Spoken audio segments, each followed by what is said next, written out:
Olá, sejam bem-vindos ao Catarses, um podcast sobre psicologia, arte e cultura de uma perspectiva marxista. Eu sou o Bruno e hoje falaremos sobre uma das áreas mais estudadas por Vygotsky, a defectologia, da qual extrairemos a importante ideia de compensação. Lembrando a todos que o Catarses é um projeto voluntário, que só se mantém pelo apoio dos ouvintes e leitores. Você pode contribuir com o Catarse financeiramente, mensalmente através do Apoia-se ou pontualmente através do Pix. Lembrando que para aqueles que contribuem no financiamento coletivo a partir de R$10, os roteiros estarão disponíveis com as referências bibliográficas completas, além de indicações de leituras adicionais. E para aqueles que contribuem a partir de R$20, você também tem acesso antecipado aos episódios, além de várias outras recompensas. Antes de começarmos, gostaria de falar brevemente sobre termos que usarei com certa frequência no episódio de hoje. Esses termos são defeito e defectologia. Como espero deixar claro ao longo do episódio, o termo defeito aqui, assim como em Vygotsky, não possui uma conotação negativa ou pejorativa. Quando Vygotsky fala do defeito, ele está se referindo a algo que não funciona da forma como socialmente se espera ou da forma como normalmente funcionaria, o que produz consequências no processo de socialização, produzindo uma deficiência. A ciência que estudava, e até hoje na Rússia estuda, as deficiências e as formas de sua compensação orgânica e social é a defectologia. São termos que podem ser incomuns para nós, mas peço que escutem o episódio antes de torcer o nariz. Afinal, mais importante do que uma mudança formal de termos é a prática profissional que os acompanha. Dito isso, vamos ao episódio. O interesse de Vygotsky pela defectologia remonta já de seus anos em Gomel. Sabemos que antes da sua participação no segundo congresso de psiconeurologia, ele atuava como professor e psicólogo com crianças com deficiências. De fato, os 3 relatórios apresentados por ele no segundo congresso são fruto do seu trabalho no campo da defectologia, assim como muitos dos textos contidos na sua obra Psicologia Pedagógica. Esses primeiros escritos dos anos 20 utilizam da abordagem reflexológica. Porém, com o programa contido no artigo A Consciência como Problema da Psicologia do Comportamento, que traz uma série de revisões fundamentais da psicologia geral do autor, as consequências e reverberações também foram produzidas dentro do campo da defectologia. Isso porque, como vimos no episódio anterior, o programa do seu artigo de 1925 traz a ideia da consciência como problema da estrutura do comportamento humano, social, complexo. Se o defeito orgânico produz uma desintegração ou um colapso da estrutura do comportamento humano, então a consciência também se encontra no centro do problema da defectologia. E aqui eu retomo um ponto importante do texto anterior. Vygotsky estabelece que o aspecto social da consciência é primário e o individual é secundário, derivado. As mesmas leis que regem o desenvolvimento normal também devem reger as suas variações. Então a consciência da pessoa com deficiência possui as mesmas leis de organização, de estruturação e formação do que da pessoa sem deficiência. Esse é o primeiro ponto central, a dimensão social da consciência. Para Vygotsky, com essa reformulação, o defeito orgânico deixa de nos dizer algo sobre a forma como essa consciência é formada. Ele exemplifica com as variações possíveis da consciência de uma pessoa cega que nasce na Rússia rural, daquela que nasce na nobreza europeia, daquela que nasce em uma classe abastada, daquela que nasce na periferia do capitalismo. O que vai determinar o impacto do defeito orgânico na formação da consciência é primariamente o aspecto social e não o individual. Ou seja, por um lado, o texto programático de 1925 exerceu um papel fundamental para a reestruturação da concepção defectológica de Vygotsky. Por outro, esse texto só foi possível porque Vygotsky havia trabalhado nos últimos anos junto a crianças e pessoas com deficiência, e sem esse trabalho possivelmente não teria chego à concepção social da consciência. Esse é um dos principais motivos para que Vygotsky sustentasse até o fim da sua vida a máxima de que as leis do desenvolvimento anormal explicam as leis do desenvolvimento normal do psiquismo e vice-versa. O segundo ponto consequente dessa ideia é a compensação. Diante de uma pessoa com um defeito orgânico, de que forma a sociedade se organiza para que essa pessoa seja integrada à prática social, à sociabilidade como um todo? A sociedade pensa em formas dela se apropriar da linguagem, do uso de instrumentos, ela organiza o espaço urbano para comportar a sua locomoção? Eu não vou entrar nesse ponto agora porque o próprio Vygotsky o aborda ao longo do texto que falaremos hoje. O que eu quero destacar acerca da ideia de compensação é o seu papel duplo no desenvolvimento psicológico, assim como a sua origem. A ideia de compensação em Vygotsky vem do psicanalista Alfred Adler, que trabalha a ideia de compensação vinculada a um sentimento de inferioridade que se tornaria o impulso para o desenvolvimento. O que chama a atenção de Vygotsky nessa ideia é o papel da contradição como motora do desenvolvimento. A insuficiência gera o impulso para a compensação. Essa insuficiência é resultado não de uma consciência isolada, mas justamente da relação da personalidade com o meio social. Quais exigências, expectativas são colocadas sobre a pessoa, de que forma ela responde a essas expectativas, quais são as suas autoavaliações e como isso se relaciona com a sua atividade real. Eu não vou entrar aqui em detalhes na concepção de compensação de Adler ou na avaliação que Vygotsky faz nos anos 20 dessa ideia. Eu vou destacar sobre isso apenas que parte da crítica de Vygotsky ao conceito, da forma como ela era usada por Adler, é a da sua universalização, atrelando a ideia de compensação a todo tipo de desenvolvimento. Ou seja, Vygotsky entende que em Adler, todo desenvolvimento seria fruto da compensação, ou seja, seria fruto de um sentimento de inferioridade. Para Vygotsky, isso é presente em alguns casos, mas a gente não pode vincular diretamente toda a forma de desenvolvimento à necessidade ou à ideia de compensação.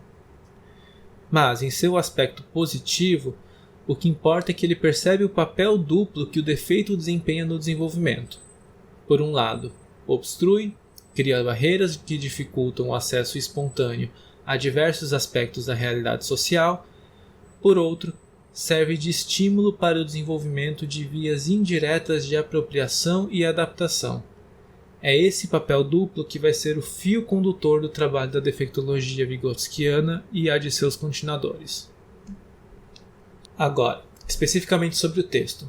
Sabemos que Vygotsky se muda para Moscou em 1924 e reformula essa teoria nos anos seguintes, abandonando as bases reflexológicas e desenvolvendo uma teoria sobre o comportamento social que serviria como base para o início da teoria histórico-cultural a partir de 1928.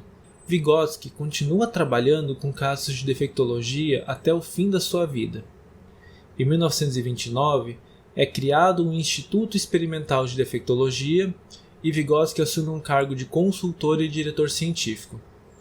Esse é o principal motivo do boom de artigos sobre defeitologia que surgem nesses anos, inclusive do texto que trabalharemos em mais detalhes hoje. Central para essa reformulação é o conceito de signo e de mediação artificial. Na análise de diversos profissionais que atuavam no campo da defeitologia, como Protopopov, colega do Vladimir Bekhterev, e Ivan Sokolyansky, principal defectólogo russo naquela época, Vygotsky passou a trabalhar com a ideia de signo artificial, que compensava o defeito orgânico criando uma espécie de substituto para a impossibilidade, por exemplo, da apropriação da linguagem através da fala oral. Assim, o trabalho com a defeitologia é central para a formulação de algumas das principais ideias da teoria histórico-cultural, como a ideia de signo, de sentido, de mediação, e ao mesmo tempo a sua prática defeitológica sofre uma série de saltos qualitativos importantíssimos provocados pela elaboração e desenvolvimento desses conceitos e ideias. O texto de hoje, os Princípios Fundamentais da Defeitologia Contemporânea, foi escrito com base em uma palestra que Vygotsky ministrou no Instituto de Pedagogia da Universidade Estatal de Moscou e foi publicado em 1929. Ou seja, trata-se de um texto mais maduro do autor, embora ainda não tenha assimilado as conquistas, de escritos mais avançados como a história do desenvolvimento das funções psicológicas superiores e pensamento e fala. Mas aqui a gente já vê muito mais proximidade, muito mais relação, muito mais afinidade entre o texto presente e os escritos mais maduros, os escritos mais consequentes da teoria histórico-cultural. Pessoalmente, eu considero esse um dos textos mais centrais de Vygotsky sobre a defeitologia. Aqui se encontram presentes ideias antigas e novas, sínteses muito importantes que guiam seu trabalho em geral, apontamentos sobre questões como inclusão, diversidade, etc., que tornam a concepção defeitológica de Vygotsky importante. E esse texto em específico, uma amostra, um resumo, uma síntese das suas principais formulações.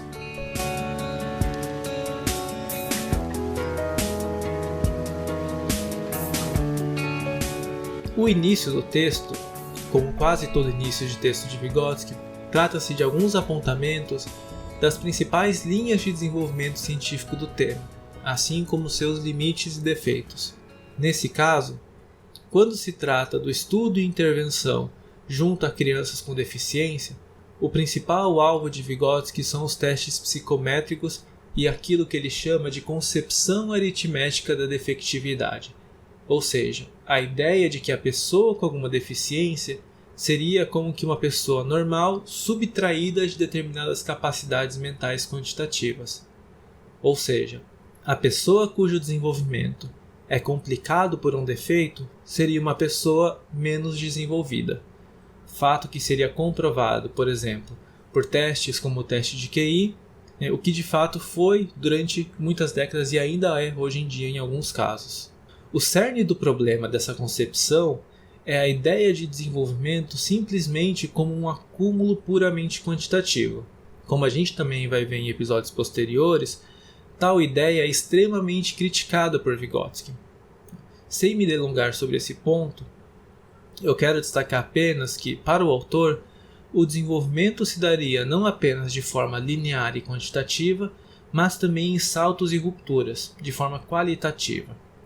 Essa ideia será central para a compreensão do papel do social no desenvolvimento, do surgimento das funções psicológicas superiores, etc. Aqui, o mais importante é destacar que Vygotsky entende o desenvolvimento humano como intimamente relacionado com as condições sociais que possibilitam ou dificultam esse desenvolvimento, e não apenas com as condições biológicas inerentes ao sujeito em questão.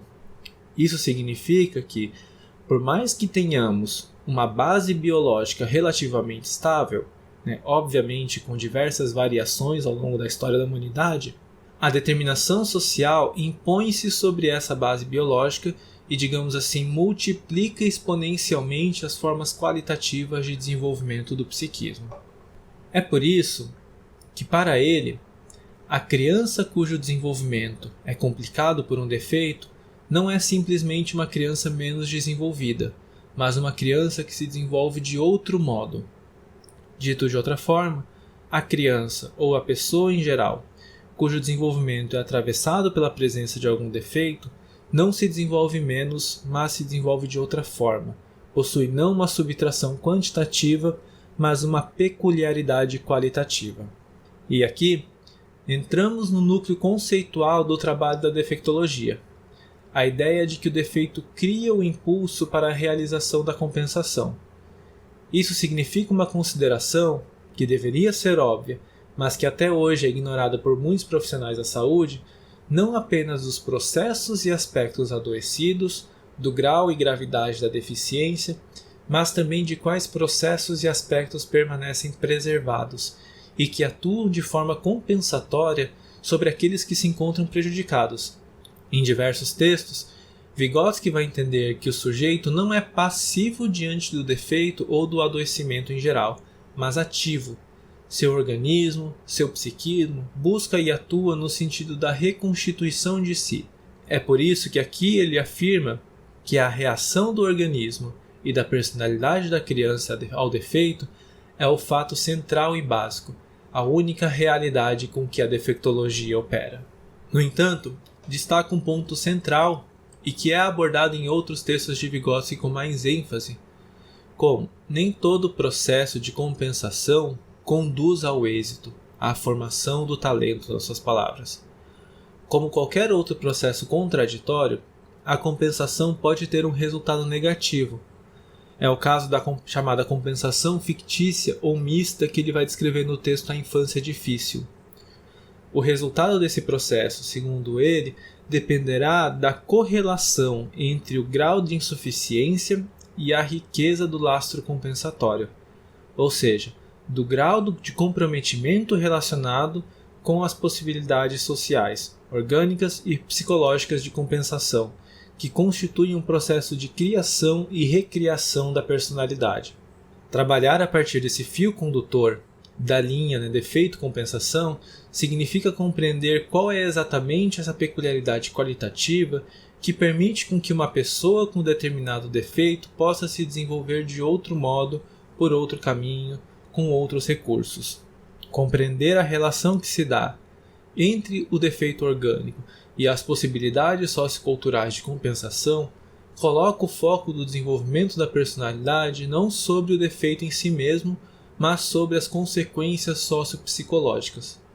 Uma pessoa que possui um defeito orgânico não é uma pessoa defectiva. Segundo o autor, o grau de sua defectividade e normalidade depende do resultado da compensação social, isto é, da formação final de sua personalidade como um todo. Assim, o trabalho da defectologia é a tentativa de aproximar o máximo possível o desenvolvimento da pessoa com deficiência daquela que não possui a deficiência, ou o que Vygotsky chama de conquista do valor social pleno. O definidor do desenvolvimento não é o ponto de partida, a base orgânica, biológica e hereditária dos sujeitos. O que define o seu desenvolvimento é o quanto esse sujeito consegue se apropriar da cultura, assimilar e se enraizar nela. E essa é a principal distinção estabelecida por Vygotsky entre defeito e deficiência. Uma pessoa que possui um defeito orgânico não necessariamente possui uma deficiência. A deficiência é uma consequência social do seu não enraizamento na cultura, na dificuldade ou impossibilidade de se desenvolver nela o comportamento humano complexo, mediado, não espontâneo. A criança se apropria de forma parcial ou limitada dos produtos sociopsicológicos não porque ela inerentemente é limitada, mas porque esses produtos sociopsicológicos foram desenvolvidos historicamente com base em um tipo normal de constituição biopsíquica. O que Vygotsky quer dizer com isso? Nas suas palavras, a cultura da humanidade foi criada em condições de certa estabilidade e constância do tipo biológico. Os produtos criados pela humanidade são forjados para essa chamada organização psicofisiológica normal. Por isso, como a cultura é ajustada a uma pessoa normal, típica, o desenvolvimento atípico condicionado pelo defeito não pode enraizar-se direta e imediatamente na cultura, como acontece na criança normal.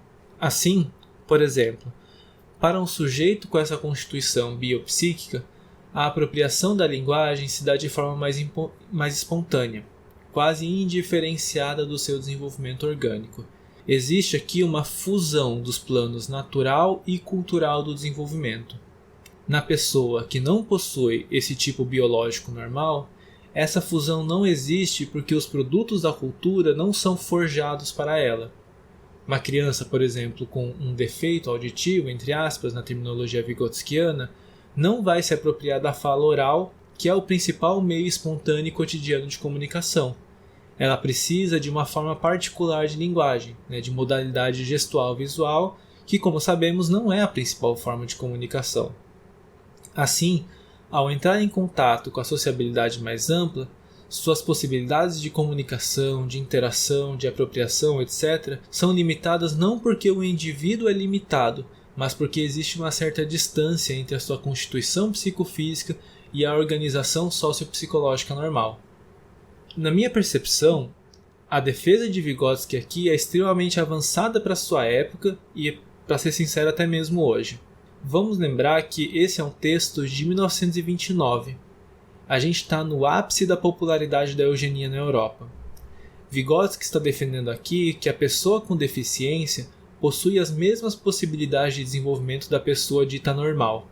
Está defendendo não só a equidade dos tipos e variações possíveis de formação humana, mas inclusive defendendo que não só a pessoa deve se adaptar à cultura, mas a cultura deve se adaptar à pessoa.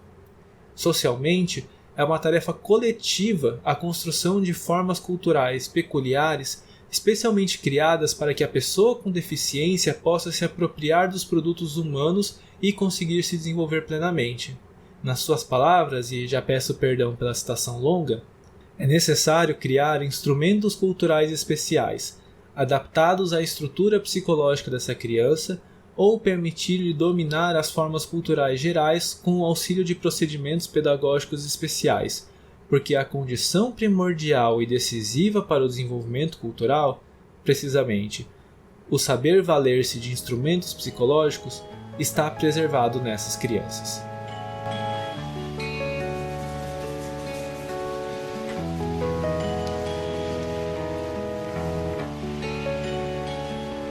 O posicionamento de Vygotsky nesse texto não é só uma concepção teórica distinta, mas tem profundas consequências práticas que devem, além de tudo, ser contextualizadas historicamente.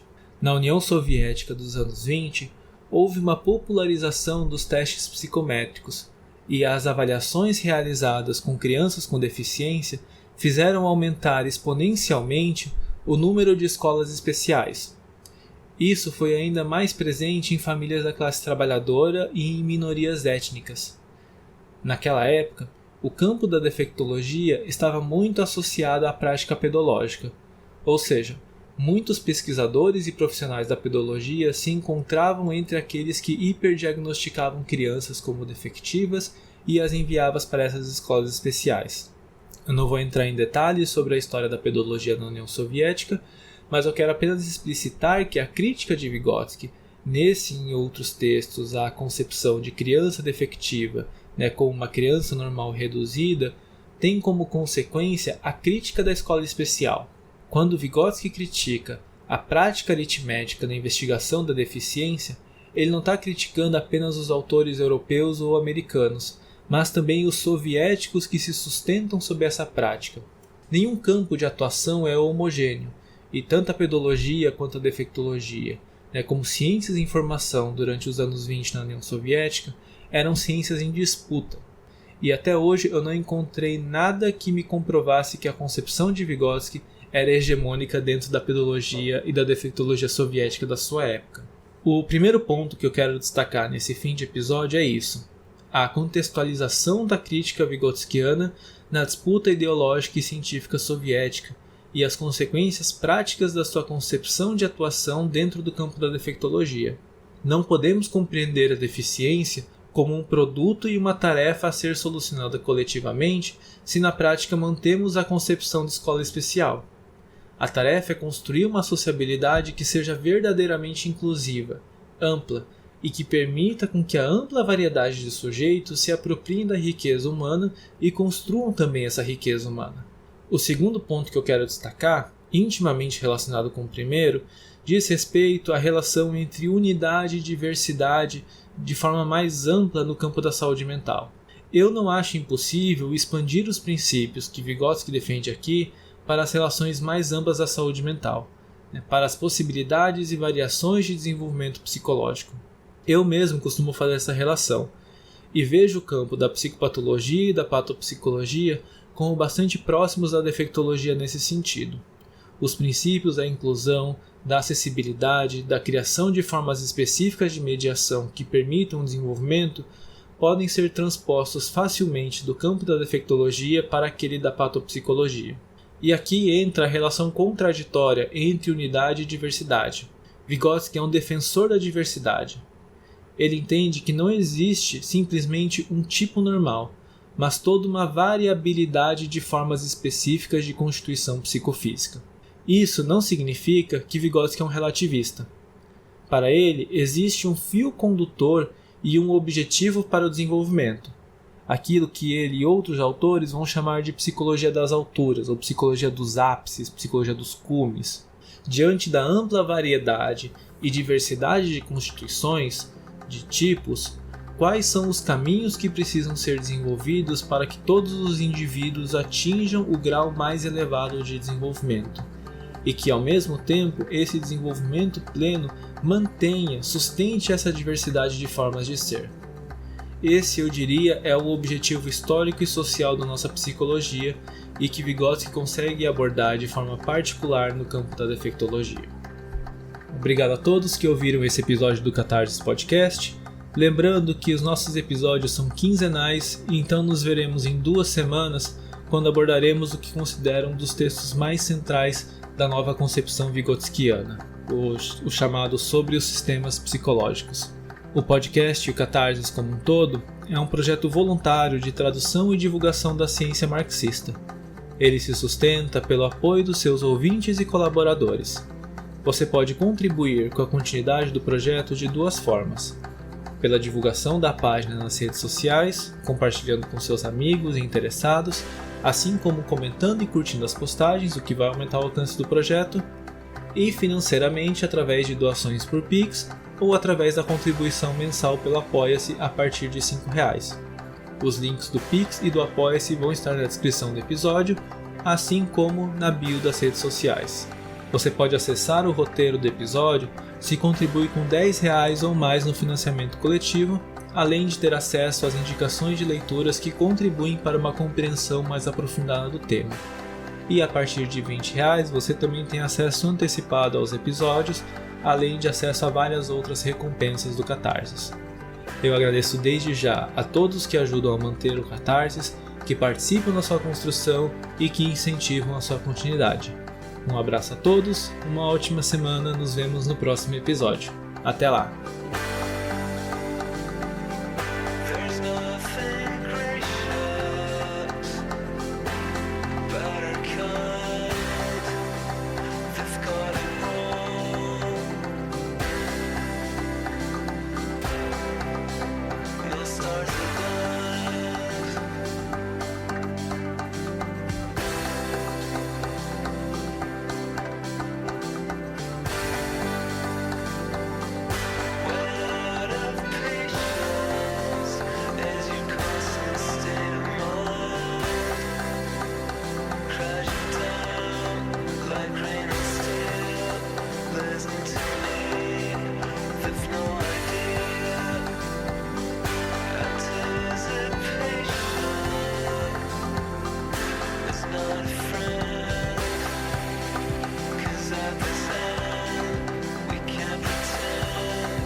Sloboda naroda.